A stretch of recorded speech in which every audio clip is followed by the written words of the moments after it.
दोस्तों, आज के इस लेख में हम जानेंगे कि गौतम बुद्ध क्यों ईश्वर को मानने से इनकार करते थे। दोस्तों, आपके दिमाग में भी कभी न कभी यह सवाल जरूर आया होगा कि ईश्वर है या नहीं। तो चलिए जानते हैं आज की इस कहानी के माध्यम से बुद्ध ने क्यों कहा कि ईश्वर नहीं है। दोस्तों, गौतम बुद्ध अपने जीवन काल में अपने प्रवचनों से मानव जीवन में क्रांति लाई थी और हम जानते भी हैं कि गौतम बुद्ध की बातों में जीवन जीने की कला की चाबी छुपी हुई है। उनके जीवन में घटित हुई घटनाओं से बहुत कुछ सीखने को मिलता है। ऐसे ही एक घटना के बारे में आज मैं आपको बताऊंगा। गौतम बुद्ध के समय में एक सवाल उनसे अक्सर पूछा जाता था कि ईश्वर है या नहीं, और हर बार बुद्ध एक अलग जवाब देते थे। ईश्वर के बारे में पूछा गया यह सवाल आज भी पहेली है और बुद्ध के समय में भी पहेली ही था। लोगों ने यह सवाल कई बार बुद्ध से पूछा, लेकिन बुद्ध कभी भी इसका सही जवाब नहीं देते थे। एक बार की बात है, एक ज्ञानी पंडित गौतम बुद्ध का प्रवचन सुनने आया करता था और वह पंडित उनकी बातों से सहमत भी था। वह मानता था कि गौतम बुद्ध एक ज्ञानी पुरुष है। एक बार बुद्ध ध्यान की मुद्रा में बैठे हुए थे और वह व्यक्ति उनके पास गया और उनसे पूछा कि बुद्ध, कृपया आप मुझे बताएं कि ईश्वर है या नहीं। मेरी आपसे प्रार्थना है कि आप मेरे सवाल का मुझे सही जवाब दें। बुद्ध के बारे में यह कहा जाता है कि वह कभी भी किसी भी प्रश्न का सीधा जवाब नहीं देते थे। उनके हर जवाब में रहस्य भरा होता था। ज्ञानी पंडित ने कहा कि मुझे ईश्वर के बारे में आपसे जानना है, ऐ ईश्वर है या नहीं। बुद्ध उसकी बात सुनकर मुस्कुराए और फिर पंडित से बोले, ठीक है गौतम।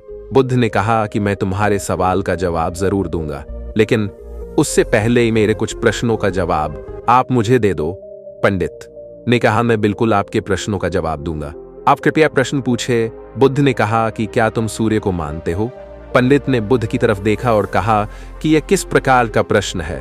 मैं छोटा बच्चा हूं, आप जो मुझसे बच्चों वाला प्रश्न पूछ रहे हैं। सूर्य तो साक्षात प्रकट होता है और पूरी दुनिया को रोशनी देता है। धरती पर रहने वाले हर जीव को सूर्य से ऊर्जा प्राप्त होती है। सूर्य को तो हम रोज ही देखते हैं। बुद्ध ने उनसे कहा कि ईश्वर के होने के बारे में प्रश्न कहां से आया, क्योंकि जिस प्रकार सूर्य हमारे सामने है उसके होने का कोई प्रश्न नहीं होता। तब ईश्वर के लिए यह सवाल क्यों उठा, ईश्वर को मानने की क्या आवश्यकता है? इसका मतलब तो यह हुआ कि आपके मन में कहीं न कहीं ईश्वर के प्रति संदेह है, क्योंकि ईश्वर सूर्य की तरह आपके सामने नहीं है। आप ईश्वर को बुद्धि से ढूंढने के लिए निकले हो और बुद्धि केवल उन्हीं बातों को मानती है जो उसके सामने दिखाई देता है। ईश्वर कभी भी आपको प्रत्यक्ष रूप में सामने दिखाई नहीं देगा। अगर दिख जाए तो वह ईश्वर नहीं होगा। गौतम बुद्ध ने कहा कि तुम ईश्वर को मानते हो या नहीं। असल में यह प्रश्न ही गलत है और गलत प्रश्न का सही उत्तर कैसे दिया जा सकता है। इसलिए अगर इस गलत प्रश्न के पूछे जाने पर और अगर किसी के उत्तर दिए जाने पर, तो वह उत्तर भी इस प्रश्न की तरह ही गलत होगा। पंडित बुद्ध की बात सुनकर थोड़ा भ्रमित सा हो गया। उसने कहा कि बुद्ध, आप किस तरह की बातें कर रहे हैं, मुझे कुछ समझ नहीं आ रहा है। बुद्ध ने कहा, अगर मैं तुम्हें सीधे शब्दों में बताऊं तो इसका मतलब यह है कि ईश्वर को माना नहीं बल्कि जाना जा सकता है। प्रचार प्रसार करेंगे, शायद बुद्ध इस बात को जानते थे, इसीलिए उन्होंने कई बार ईश्वर के वजूद को भी नकारा। इनकार इसलिए किया कि आपकी प्यास और गहरी हो सके, आप उसको जानने के लिए उतावले हो जाए।